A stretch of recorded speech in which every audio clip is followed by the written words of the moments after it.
Whoa, what's happening here? Oh, don't mind me. I'm just watching the new Adi Shankar Netflix anime! Hey, is it really that good for you to be crying over it? No, you misunderstand. I'm not crying because it's good. I'm crying because it's fucking terrible! Oh, get your head out of your ass. It's a decent show. No! It's so bad! A devil! Don't you dare.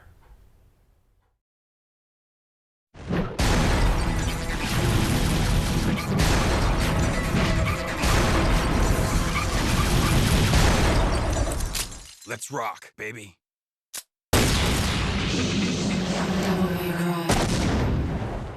There are very few video game franchises as tenacious as Devil May Cry, a franchise with a release schedule so grueling it usually takes upwards of a decade before a new installment is released, with 2 of said installments being regarded as franchise-ending when they came out. How's it going, everybody? I'm your host, Koopity Scoop, the Filthy Casual, and today we're going to be talking about a video game that I have a very long history with. Now, I have been a Devil May Cry fan since I was 12. It was actually my older brother who introduced me to these games, which I probably shouldn't have been playing at 12 years old. But you know, I'd already played Far Cry 4, so there wasn't much my eyes hadn't already seen in an R-rated game.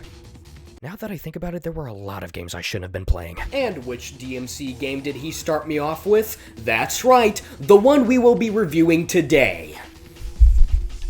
If you did not get that right, I want you to know that you are an actual dumbass. Looking back in hindsight, I probably would have preferred starting off with the superior Devil May Cry 3, because this game has some problems, especially when introducing people to this franchise. But I can appreciate starting off with Square One, because after this game, and one more hurdle, the payoff is more than worth it. Now, before we get into the meat and potatoes of this, I would like to discuss how this game came to be, as I feel like it is necessary when explaining some of the quirks this game has that its successors don't. So funnily enough, Devil May Cry was originally going to be way different than what it turned out to be. It was actually one of 4 different scrapped builds slated to become Resident Evil 4. The project was handed to the legendary Hideki Kamiya, who, despite being the producer of Resident Evil 2, was actually not all that into the horror genre. He instead wanted to push Resident Evil in an entirely different direction with a badass gothic action game with his main character, Tony Redgrave, a dual pistol-wielding police officer with white hair, an over-the-top red trench coat, and superpowers. Seeing this, Capcom concluded that, yeah, this was straying a bit too far from the source material, and axed it from development, a decision that would later create what is considered to be the greatest Resident Evil game of all time. But they did see the potential in what Hideki was cooking up. And since this was back then when game companies didn't pour $200 million into a game that absolutely no one would care about, whilst shoving microtransactions into every single game to squeeze every penny out of our hard-earned money, I'm going on a tangent. Capcom basically went up to him and said, hey, we actually liked the ideas you were bringing to the table, so we're gonna let you do whatever the fuck you want with this thing so long as it is distinct enough from Resident Evil. Hideki said, I bet, and went balls to the wall with his original action-packed vision, switching the monsters to demons and changing Tony Redgrave's name to Dante after the main character of the 14th century Italian epic, Dante's Inferno. And with that, we were blessed with the first installment of one of the most loved gaming franchises of all time, Devil May Cry. Let's get into it. Hey, before we go on, I would like to make it known that this is a spoiler-full review. This video will basically be a comedic walkthrough of the game, so if you only want to learn the basics and do not want this game spoiled for you, and I do not want to be the one to spoil it, stay within these timeframes. It will only slightly spoil the first mission for you. Enjoy the review. We start the game off with a short history lesson about how around 2 millennia ago, a powerful demon known as the Dark Knight Sparta, yes with a D, revolted against the rest of demonkind in favor of humanity, sealing off the demon realm from the human world, becoming a revered legend throughout the land before mysteriously disappearing. We then cut to Redgrave City, reference, with a mysterious lady lurking outside a local business known as the Devil May Cry. Really laying it on thick, aren't we? Inside the Devil May Cry, we meet Dante, a beer-guzzling slob with a pretty taste for pizza, and, you guessed it, strawberry sundaes. You're not special, you know. You'd be surprised just how many people in this line of work do this sort of thing.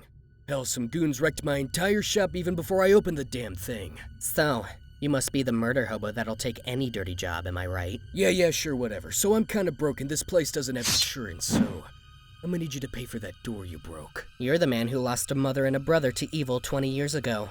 The son of the legendary Dark Knight Sparta with a D, like in Dante. Yep, you got me. So I'm gonna be able to eat for the next 2 months. Economy's bad, you know how it is. So please, kindly pay for the door. Bold of you to assume I have money. Bitch, you rode in here on a speed.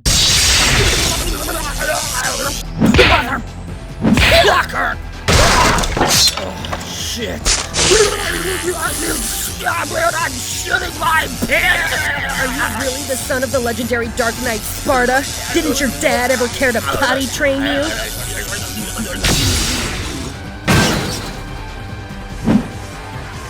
Fuck this. This is legal self-defense.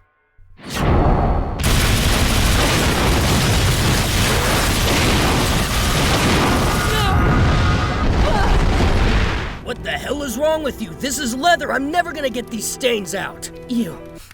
Oh, God, you did shit yourself! Seriously, these were god-tier thrifts from the Salvation Army.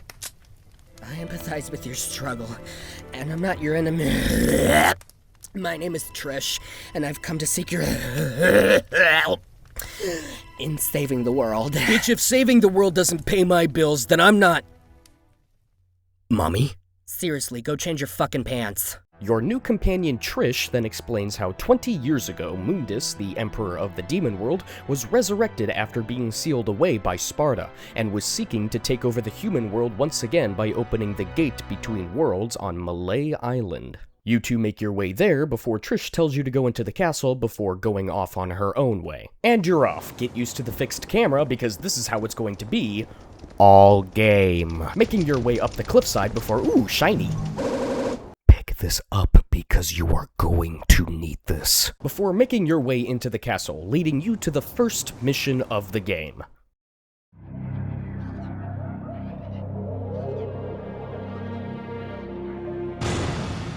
After the wall closes behind us, we enter a large foyer-like room. Here we first encounter the main collectible of the game, red orbs. You collect red orbs as currency to purchase various items and weapon abilities at these time goddess statues. You will also encounter your first blue orb fragment. Collecting 4 of these will yield you, well, a blue orb, which upgrades your health. Oh, and before I forget, that yellow orb that was collected before going into the castle, those are basically your extra lives. Make sure you collect these because if you die without one, you will have to start the mission all over again, and it is infuriating. Now, I know this room all too well, for the reason that in my first playthrough, I was stuck here for a long time without knowing what to do.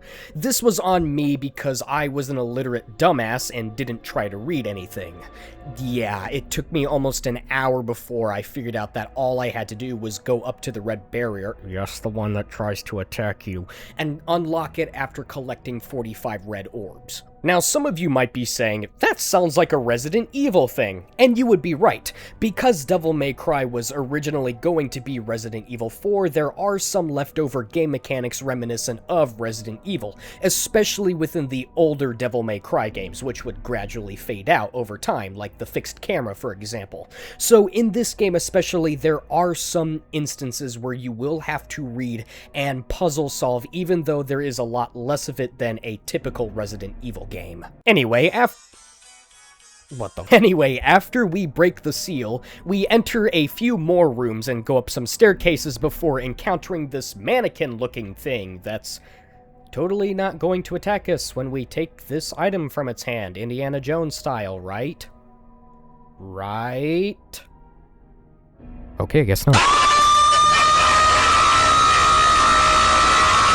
That scared the shit out of me. Here is your first fight in the game, and no, there is no tutorial. The game just throws you into the deep end like one of those swimming baby videos. Now, combat in this game is handled a bit differently than any other hack and slash game. You lock onto your target using RB, and instead of having multiple buttons on the controller to execute different melee combos, you are given just one, triangle, that you press at certain time windows to execute different moves. Square is to shoot your guns. I mean, I guess circle is also to shoot your guns, but you're an actual psychopath if you do that. You can also execute different moves depending on what direction your analog stick is pointing relative to your target. For example, if you point your analog stick away from your target and press triangle, you can launch your target in the air where you can then execute air combos to improve your style rating, which goes up the more damage you do and the more complex combo streaks you have without getting hit. Anyway, after fighting your way out, or running, it's your choice, we make our way back to the main foyer and use the rusted key to unlock the blue door. We then go down an elevator, fight some goons, go back up the elevator, fight some more goons before going through another door to finally end the level and get graded for our performance. Sí, content!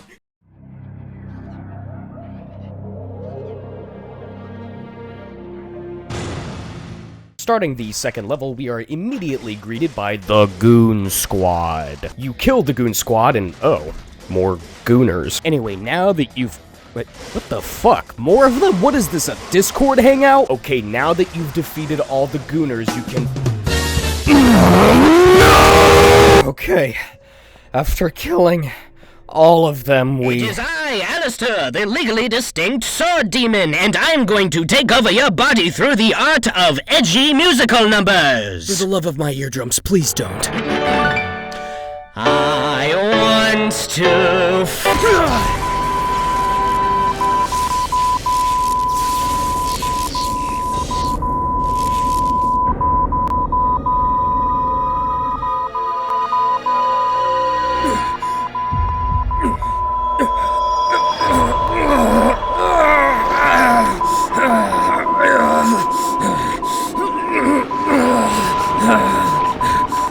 Excessive cursing does not make you edgy.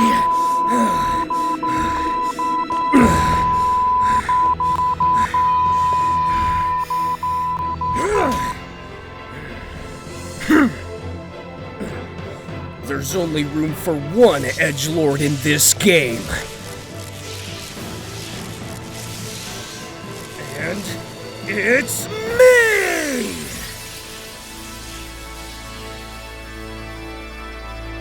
Kick-ass montage time!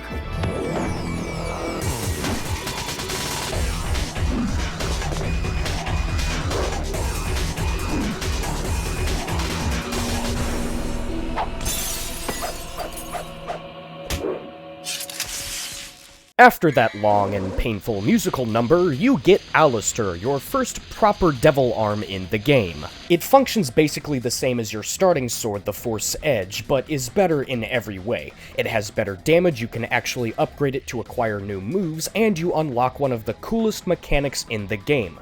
The Devil Trigger, a temporary demonic state that greatly increases your physical attributes like your damage output, your speed, and even grants you special abilities depending on what devil arm you have equipped. As long as you pay an exorbitant amount of orbs for it. Making your way to the next room, make sure you break this specific table, because if you do, you get the shotgun, which will become very handy coming up. Trust me. We then make our way to a painting that yields yet another rusted key that totally won't cause anything to jump out at us again, right? Right. Okay, guess we're good.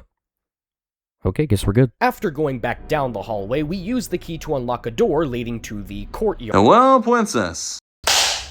Okay, after getting ambushed twice, we make our way to this, I don't know, fucking Ark of the Covenant. You push it back by smacking it with your sword, revealing a trapdoor. We go down that trapdoor to retrieve the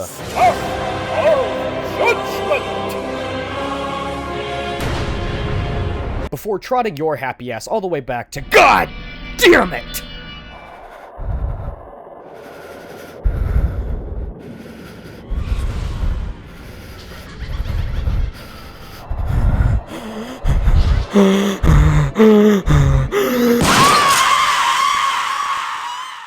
Light work, no reaction. We then go back to the mural where, ooh, spiders.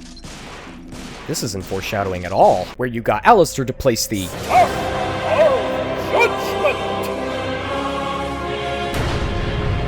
in its hand to end the level. I'm gonna fucking kill myself.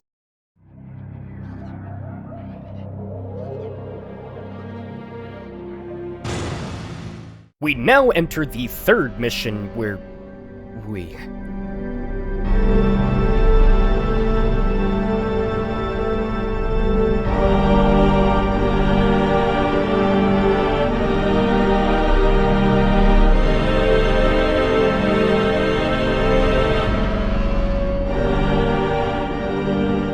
Sorry, we are met with the legendary face card that we cannot access because we are apparently melt-maxing chuds and need to go on an arduous quest to become true looks-maxers by walking back and forth on a bridge. I am not kidding. We walk over the bridge, get told good job, and then we walk back over the... Oh, I see. It was a scam. Just like the looks-maxing community. We are then plunged into the abyss, where we are either drowning or suffocating. I don't know which one. The game doesn't really do a good... It is I, the Great Papyrus! Yeah, He-Man, I will destroy you! And it is I, Run away!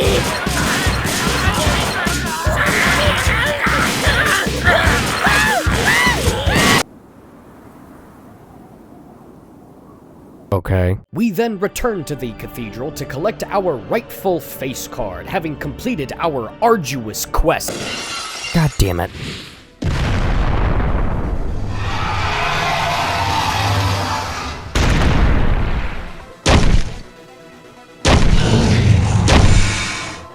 It is moi, le spider, and I've come to eat your race. It can't be! My one true fear! French people! Now you will face the race of my ultimate attack. Rejection of deodorant. Now we face the first boss of the game. Le Spider! Phantom. This boss's gimmick is that it is invulnerable to your attacks unless you attack its face or its, tail thorax thing when it's open. This will be a lot of people's first wall in the game, because not only are you most likely ill-experienced in the game's combat system, but there's also another thing you have to fight, which is the fucking camera! Not only does the camera randomly pan from shot to shot, making you have to completely readjust where you're looking, sometimes in the middle of a combo even, but there are also all of these fucking pillars in the way that completely obscure everything you're doing. The terrain of this boss fight is god-awful. Even as an experienced player, it still annoys the hell out of me. And that's mission 3. Yeah, I'm good!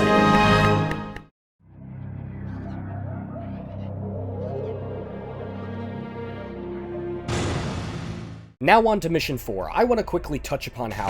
Moi, le spider, and I've returned to eat your race. Yeah, fuck that. Now, this mission was a huge wall for me when I first played this game, for 2 reasons. The first being...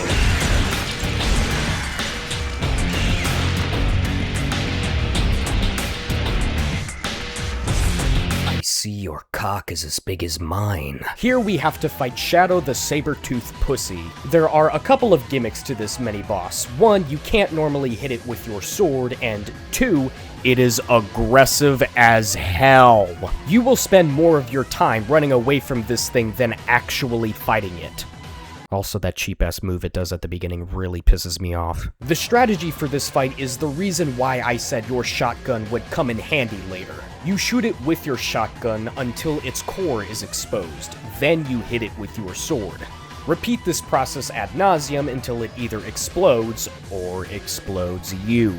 No, no, no, no, no, no, no, no, no, no, fuck, fuck, fuck, fuck, fuck, fuck, fuck, please don't do this, please, please, please, please! Oh, I won? Okay, cool. Aw, sweet, a new sword, this thing looks awesome! Oh. Okay, game, you can't just give me a kick-ass Vihander with a name like Death Sentence and not expect me to want to use it. You can't just blue ball me like that, man. Okay, fine, I guess we'll have to put it in this woman's bosom. Oh great, a melancholy soul. That's definitely a worthy trade-off for the fucking death sentence!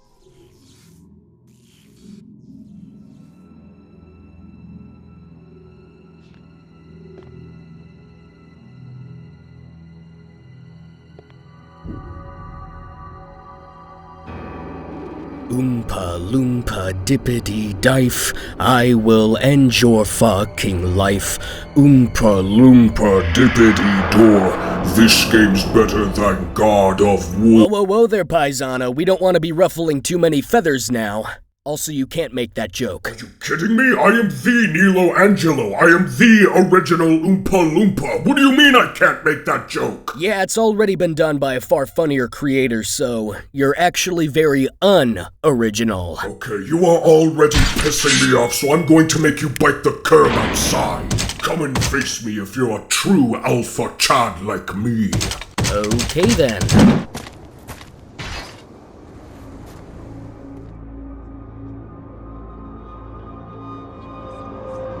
Anything you can do, I can do better. No, you can't. Yes, I can. No, you can't. Shut the fuck up. Yes, I can. Oh my god, why are you such a little bitch? Here is the second reason this mission was a huge wall for me.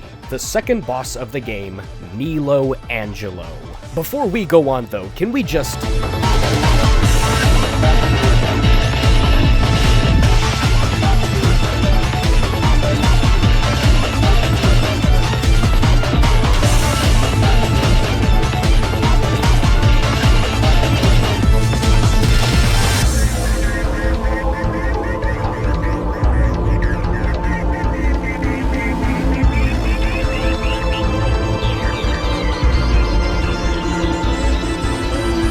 Anyway, this guy kind of plays the role of your direct equal, having a lot of similar moves to Dante.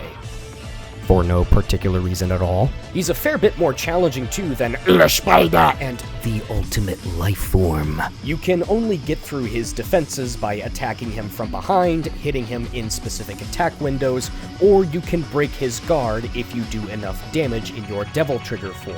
You will also have to occasionally chase him to 2 different platforms, where you do this process ad nauseum until... I'm going to kick the shit out of you!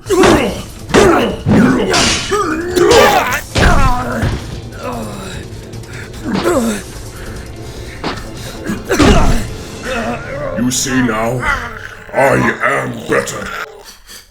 Oh, God, did I literally kick the shit out of you? Why does this keep happening to me? God, it smells so bad! The fumes! I can't take it!